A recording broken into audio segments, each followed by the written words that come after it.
BNP নেতাকর্মীদের উপর হামলা চালিয়েছে কার্যত নিষিদ্ধ আওয়ামী লীগ। এক পর্যায়ে জয় বাংলা স্লোগান দিয়ে দেশীয় অস্ত্র দিয়ে বিএনপি নেতাকর্মীদের উপর হামলা চালিয়ে বেশ কয়েকজনের মোটরসাইকেল ভাঙচুর করা হয়। আনোয়ার হোসেন মঞ্জু বলতেছেন যে এখন মনে হয় একটা শেষ খেলা হবে, দ্বন্দ্ব এখন অনিবার্য।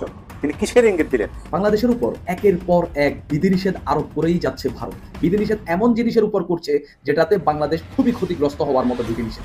ভারত বাংলাদেশকে বাণিজ্যিকভাবে চেপে ধরবে, অর্থনৈতিকভাবে চেপে ধরবে, বাংলাদেশের অর্থনীতির যে মেরুদণ্ড সেটা ভেঙে দেবে এবং সেই দিকে আগাচ্ছে ভারত এবং সেটা মোটামুটি কার্যকর করে ফেলেছে। বাংলাদেশের অর্থনৈতিক অবস্থা বর্তমানে খুবই জঘন্য, আমদানি রপ্তানি সবকিছু মিলে একটা বেগতিক অবস্থা, অর্থনীতির একটা নাজুক অবস্থা, যে কোনো সময় অর্থনীতি কলাপস করতে পারে। আওয়ামী লীগ এবার দ্বিগুণ শক্তি নিয়ে রাজপথে নামতেছেন। ডক্টর ইউনূস এবং সমন্বয়কদের পতন ঘণ্টা বেজে উঠেছে। দর্শক, আজকের এই ভিডিওটি দেখলেই আপনারা বিস্তারিত বুঝতে পারবেন আওয়ামী লীগ শক্তিধর কিভাবে হচ্ছে, আওয়ামী লীগ এতটা শক্তি কোথা থেকে নিয়ে আসতেছে। ডক্টর মোহাম্মদ ইউনূস এবং সমন্বয়ক সাথে বিএনপিও তাদের কুত্তার মতন পতন হবে এমনটাই আন্দাজ করা যাচ্ছে। প্রিয় দর্শক, আজকের এই ভিডিওটি সম্পূর্ণ দেখার জন্য আপনাদের অনুরোধ করতেছি, কারণ আজকের এই ভিডিওটি খুবই গুরুত্বপূর্ণ। তো দর্শক, বেশি কথা না বাড়িয়ে আমরা ভিডিও স্ক্রিনে যাই। ভিডিওতে সম্পূর্ণ বিস্তারিত আছে, আপনারা মনোযোগ সহকারে বিস্তারিত ভিডিওগুলো দেখতে থাকুন।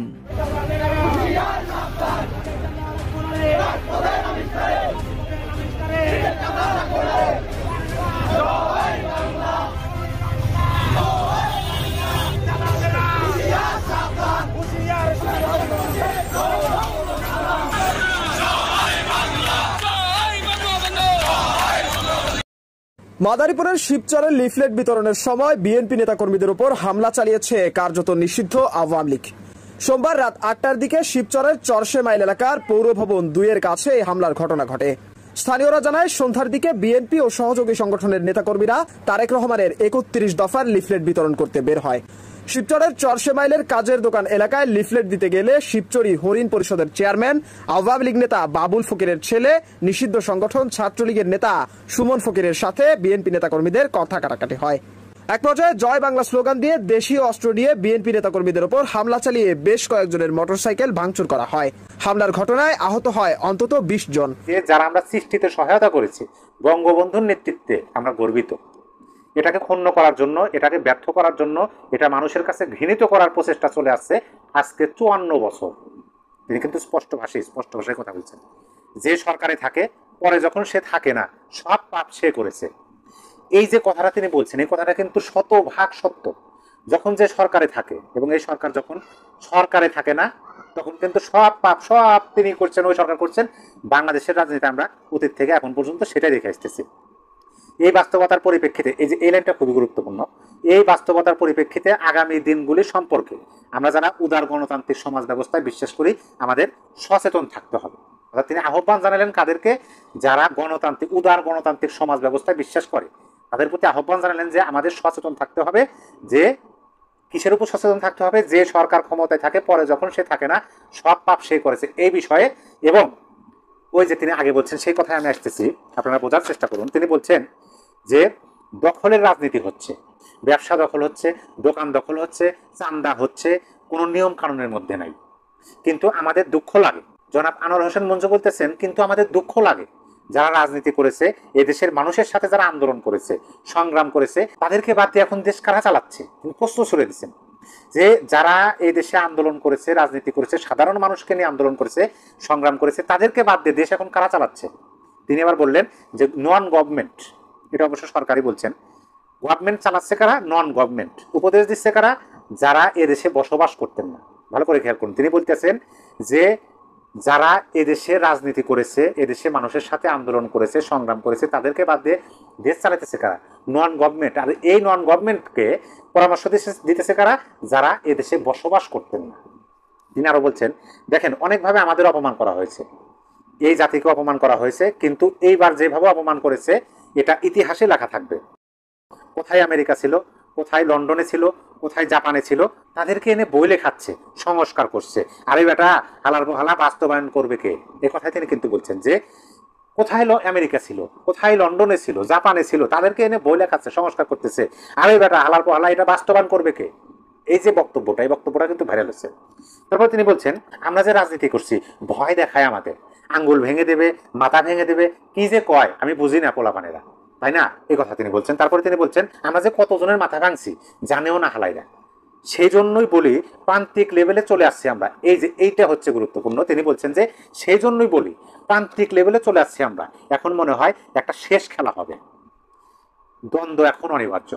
তিনি এই লাইনটাতে বললেন এখন মনে হয়। তিনি প্রথমে বললেন যে আমাদের মাথা ভেঙে দিতে চায়, আমাদের কলম ভেঙে দিতে চায়, হাত আঙ্গুল ভেঙে দিতে চায়, কিন্তু আমরা যে কতজনের মাথা ভাঙছি জানি না হালার হালারা। এবং তিনি বললেন যে এখন মনে হয় একটা শেষ পর্যায়ে আমরা এসে পৌঁছেছি, দ্বন্দ্ব অনিবার্য, দ্বন্দ্ব সংঘাত যে অনিবার্য, এই কথা তিনি বললেন। বাংলায় একটা কথা আছে, ভাত দেওয়ার মুরাদ নাই গোসাই হয়ে গেছে। তারা যে ভাষায় কথা বলে আমরাও সেই ভাষা জানি, কিন্তু কথা হলো ভয় দেখায় দেশ চালায়। এটা কোনো কথা হলো? তিনি প্রশ্ন ছুড়ে দিচ্ছেন যে তারা যে ভাষায় কথা বলেন আমরাও সেই ভাষা জানি, কিন্তু কথা হলো যে তারা ভয় দেখায় রাজনীতি করতেছে বা ভয় দেখায় দেশ চালাইতেছে, এটা কোনো কথা হলো? তারপরে তিনি বলছেন কবে কোন রাতে, অমাবস্যা রাতে না পূর্ণিমা রাতে দেশ ছেড়ে চলে যাবে কেউ জানতেই পারবে না, এই কথাগুলো কিন্তু তিনি বলছেন। তারপরে তিনি যে কথাটা বলছেন যে সেই জন্যই ভয় হয়। তিনি প্রথমে বললেন যে তিনি তাই মনে মনে ভাবতেছেন যে দেশ চলতেছে না, আবার তিনি বলতেছেন যে দেশ চলবে কিভাবে, দেশ তো চালাইতেছে নন গভর্নমেন্ট, আর এই নন গভর্নমেন্টকে পরামর্শ দিতেছে যারা কোনোদিন দেশে বসবাসই করে নাই। কবে কোন অমাবস্যা রাতে না পূর্ণিমা রাতে দেশ ছেলে পারাবে কেউ জানবেই না। এই কথার পরে তিনি বলতেছেন সেই জন্যই ভয় হয়, দেশটা তো আমাদের সকলের, বরঞ্চ এ দেশ সৃষ্টিতে আমরা অনন্য অংশীদার ছিলাম, ভাইসে আসি নাই এদেশে আমরা। কথা বলার সময় মুখ সামলায় বলবেন, বুঝছেন? এইভাবে তিনি বলছেন। কথা বলি না বলে বলতে পারি না সেটা মনে করেন কেন? তাই বলি বাপ মা তোমাদেরকে সম্মানবোধ শিখায় নাই, মুরব্বীদের সাথে কিভাবে কথা বলতে হয় সেটা তোমাদের শিখায় নাই। এবং তারপরের লাইনটা তিনি যে বললেন সেই জন্য আমি বলি, ভালো করে খেয়াল করবেন, তিনি বললেন যে কথা বলি না বলে কথা বলতে পারি না এমন ভাবেন কেন? মুরব্বীদের সাথে কিভাবে কথা বলতে হয় আপনাদের বাপ মা শিখায় নাই? তারপরে তিনি বলতেছেন সেই জন্যই আমি বলি, আনোয়ার হোসেন মঞ্জু বলতেছেন যে সেই জন্যই আমি বলি সংঘাত অনিবার্য, হবেই সংঘাত। কথাটা বোঝার চেষ্টা করুন। তিনি বলতেছেন যে সেই জন্যই আমি বলি সংঘাত অনিবার্য, হবেই সংঘাত। এই সংঘাতে যারা পারবেন তারা টিকবেন, আর যারা পারবেন না তারা কাইটা পড়বেন। আর শেষে যে কথাটা বললেন, আমি প্রথমে যেটা বললাম, তিনি শেষে বললেন যে এই দেশে যারা আমরা সৃষ্টিতে সহায়তা করেছি বঙ্গবন্ধুর নেতৃত্বে আমরা গর্বিত। এটাকে ক্ষুণ্ণ করার জন্য, এটাকে ব্যর্থ করার জন্য, এটা মানুষের কাছে ঘৃণিত করার প্রচেষ্টা চলে আসছে আজ 54 বছর। যে সরকার থাকে পরে যখন সে থাকে না, সব পাপ সে করেছে। এই বাস্তবতার পরিপ্রেক্ষিতে আগামী দিনগুলি সম্পর্কে আমরা যারা উদার গণতান্ত্রিক সমাজ ব্যবস্থায় বিশ্বাস করি আমাদেরকে সচেতন থাকতে হবে। সম্মানিত দর্শক, আপনাদের বিবেক বুদ্ধি এবং যুক্তি আছে, আপনাদের বিবেক বুদ্ধি এবং যুক্তি দিয়ে যে সম্পূর্ণ বিস্তারিত তার কথার সারসংক্ষেপ আপনাদের সামনে তুলে ধরলাম। তিনি যে কথাটা বলছেন যে তাই আমি বলি সংঘাত অনিবার্য, এই সংঘাত হবেই। তিনি কিসের ইঙ্গিত দিলেন? ভারতবর্ষ গতকাল রাতে নতুন একটা বিবৃতি দিয়েছে, স্থলপথে বাংলাদেশের আরো 4টা পণ্য আমদানিতে নিষেধাজ্ঞা দিয়েছে ভারতবর্ষ, যেটা ভারতের বিভিন্ন বন্দর ব্যবহার করে বাংলাদেশ এতদিন করে এসছে। শুধুমাত্র মুম্বাইয়ের নভোসেবা সমুদ্র বন্দর দিয়ে পণ্যগুলো আমদানির সুযোগ রাখা হয়েছে। সোমবার ভারতের বৈদেশিক বাণিজ্য অধিদপ্তরের এক বিজ্ঞপ্তিতে এই নতুন নিষেধাজ্ঞার কথা জানানো হয়। নতুন নিষেধাজ্ঞার আওতায় আসা পণ্যগুলো হচ্ছে পাটের বস্তা ও ব্যাগ, পাটের তৈরি ব্লিচড ও আনব্লিচড বুনা কাপড়, পাটের সুতা কর্ডেজ দড়ি, এবং তার গতকাল থেকে এই সিদ্ধান্ত কার্যকর করা হয়েছে, বাস্তবায়ন করা হবে খুব শীঘ্রই, আপনারা দেখতে পারবেন। এটা একটা সাইন। আমি গত কয়েক মাস পূর্বে একটা ভিডিওতে বলেছিলাম ভারত বাংলাদেশকে বাণিজ্যিকভাবে চেপে ধরবে, অর্থনৈতিকভাবে চেপে ধরবে, বাংলাদেশের অর্থনীতির যে মেরুদণ্ড সেটা ভেঙে দেবে, এবং সেই দিকে আগাচ্ছে ভারত, এবং সেটা মোটামুটি কার্যকর করে ফেলেছে। বাংলাদেশের অর্থনৈতিক অবস্থা বর্তমানে খুবই জঘন্য, আমদানি রপ্তানি সবকিছু মিলে একটা বেগতিক অবস্থা, অর্থনীতির একটা নাজুক অবস্থা, যে কোনো সময় অর্থনীতি কলাপস করতে পারে। এই জায়গায় নতুন করে এই 4টা পণ্যের উপর আমদানি নিষেধাজ্ঞা দিয়ে আরো বিশাল প্রেসারে ফেলে দিল বাংলাদেশের অর্থনীতিকে। এখানে বিশেষ কারণ রয়েছে। গত কয়েক সপ্তাহ পূর্বে পাকিস্তানের একজন সেনা অফিসার আহমেদ শরীফ, সে বলেছিল তারা ভারতকে অপারেশন সিন্দুরের প্রতিবাদ স্বরূপ পূর্ব দিক থেকে, অর্থাৎ পূর্ব ফ্রন্ট থেকে হামলা করতে চায়। এটা যদি কোনো পাগলের বাচ্চাকেও বলা হয়, পাকিস্তানের পূর্ব দিক বলে কোনো শব্দ নাই, তার মানে ভারতের পূর্ব অঞ্চল হচ্ছে, পূর্ব দিক হচ্ছে বাংলাদেশ, যেটা 7 সিস্টার্স এবং পশ্চিমবঙ্গের সাথে যে সীমান্তবর্তী অঞ্চল সেটাকে পূর্ব দিক বলা হয়। তার মানে সে আলটিমেটলি বুঝিয়েছে তারা বাংলাদেশের ফ্রন্ট, বাংলাদেশের ভূখণ্ড ইউজ করে ভারতে হামলা করবে, এবং সেটা মোটামুটি সকল ধরনের প্রক্রিয়া প্রস্তুতি সম্পন্ন করে ফেলেছে। একই ধারাবাহিকতায় পাকিস্তানের সেনাপ্রধান জেনারেল আসিম মনির ফিল্ড মার্শাল যুক্তরাষ্ট্র সফরে গিয়েছেন।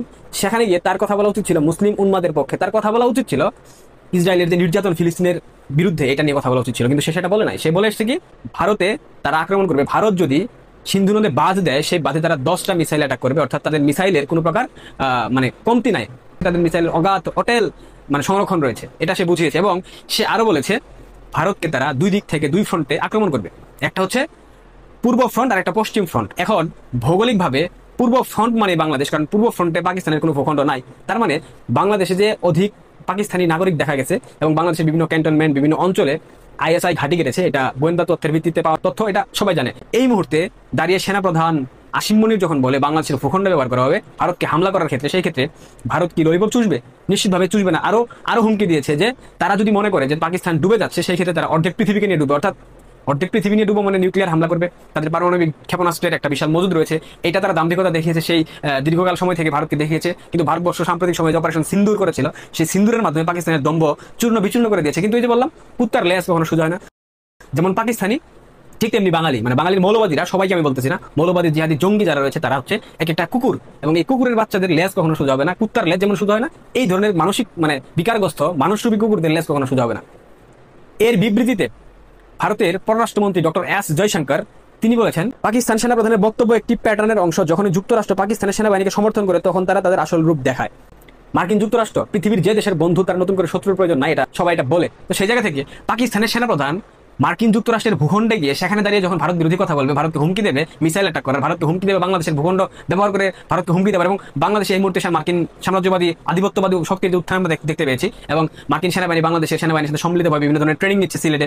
তো সবকিছু আসলে ইকুয়েশন মিলে এটাই মনে হয় যে মার্কিন সেনাবাহিনী হয়তো বা পাকিস্তানকে সেই মদতটুকু যোগাচ্ছে যে বাংলাদেশের ফ্রন্ট ব্যবহার করে ভারতের। দর্শক, আপনারা দেখতে পারলেন আওয়ামী লীগ দ্বিগুণ শক্তি নিয়ে রাজপথে ফিরতেছেন। আওয়ামী লীগ এমন একটা দল, যেই দলকে একেবারেই দামিয়ে রাখা সম্ভব নয়, যেই দল 21 বছর পরে আবার রাজনীতির বুকে এসেছিল নিষিদ্ধ করার পর, সকল কার্যক্রম একেবারে নিমিষ করার পর, সেই দলটা আবারও এত বিগ আপডেট হয়ে ফিরতেছে। দর্শক, ডক্টর মোহাম্মদ ইউনূস এবং সমন্বয়করা আন্তর্জাতিকভাবে বিপদে পড়তে যাচ্ছে, তাদের শেষ রক্ষা হবে না এমনটাই বোঝা যাচ্ছে। সব কিছু মিলে আজকের এই ভিডিওটা খুবই গুরুত্বপূর্ণ ছিল, আশা করতেছি আপনাদের কাছে। দর্শক, ভিডিও সম্পর্কে আপনাদের মতামত ভিডিওর কমেন্টে কিন্তু জানিয়ে দিবেন। সকলে ভালো থাকবেন, ধন্যবাদ।